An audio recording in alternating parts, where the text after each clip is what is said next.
Okay, so continuing on about the site.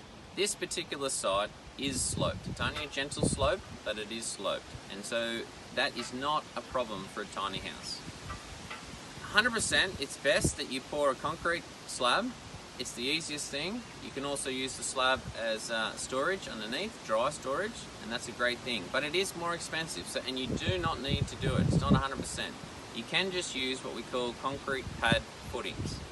In order to install those concrete pad footings, you've got to dig about 8 holes, which you can either hire an excavator to do, or you can get out there with a shovel and do it yourself.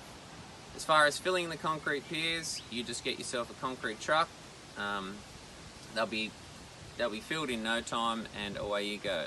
Getting a concrete truck is a great way to establish what sort of an access you're going to have in order to get your tiny house in place. So it's a bit of a test run.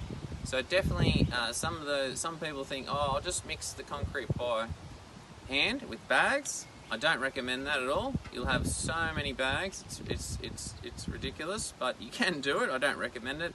Plus, you get to understand what it's like to get a tiny house in place by bringing in an enormous concrete truck. So it's much easier that way, much faster, and it's a better mix of concrete. So in this case, the owner, they've decided they don't want a concrete pad because it's not necessary. They've gone with concrete piers. And because it's a sloped site, they don't mind either because we use or recommend this thing here. Now this is called a uni-pier. It's an adjustable steel post. You'll see how it stretches out. So at one end, the short end, it can be like that, and as the slope of the land goes down, you can extend the uni-pier, and so you can get your tiny house dead level. So that's what we recommend. It also means that you can, once installed to a concrete pad footing that is minimum 450 millimeters diameter by 600 millimeters deep, you'll have a wind rating of about 41 meters per second or 150 kilometers an hour wind speed. And that's a lot, especially if you're in New South Wales. That's all you need. And so that's what we recommend. Concrete pad footings with the steel uni-pier system. It's as if then it's a normal house. Which brings me to the next thing about the wheels, because a lot of people ask, I should put that down, a lot of people ask, what do I do about the wheels? I'm worried about the wheels. I say to you, don't worry about the wheels. They become redundant. They are there because what we sell are caravans. So it's important that the wheels stay on, but don't worry about the air coming out of it. If the air comes out of it, it doesn't matter. The tiny house is supported, as you'll see, by a uni-pier system. So those tyres are just there for transport. If you ever need to move it, you unbolt the uni-piers, pump up the tyres, and away you go. If the tyre becomes, say, deteriorated after 10 years, no big deal. A tyre's cheap.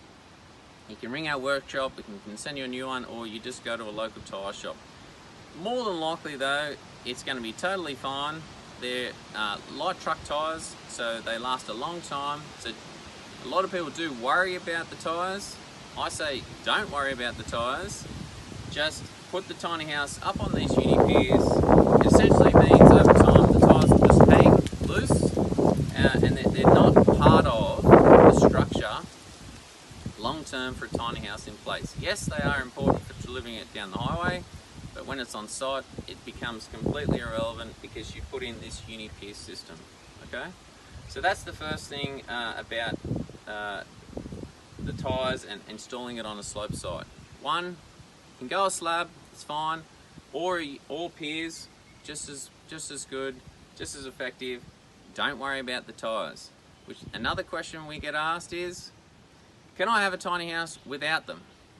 No, you can't have a tiny house without tyres. Well, not from us anyway. You can get maybe from someone else, but we sell caravans. So the tiny house is in actual fact caravan. The trailer, the tiny house, it's one unit. You get the lot. You get the lot. But when it's on site, don't worry about the tyres. If you don't like the look of them, sure, they're ugly, I understand that. And as we go around the front side, you'll see that this owner's installed a deck. It's been covered over, no one really cares. So if you're worried about it, put some siding around the bottom, some skirting, and you won't see them. But you really don't have to worry about the tyres. So hopefully that answers a few of those questions, and we'll move on to the next thing, which is a huge one the gutters and the water tank, and what do I do about water and composting tools, things like that. So let's join us on the next video.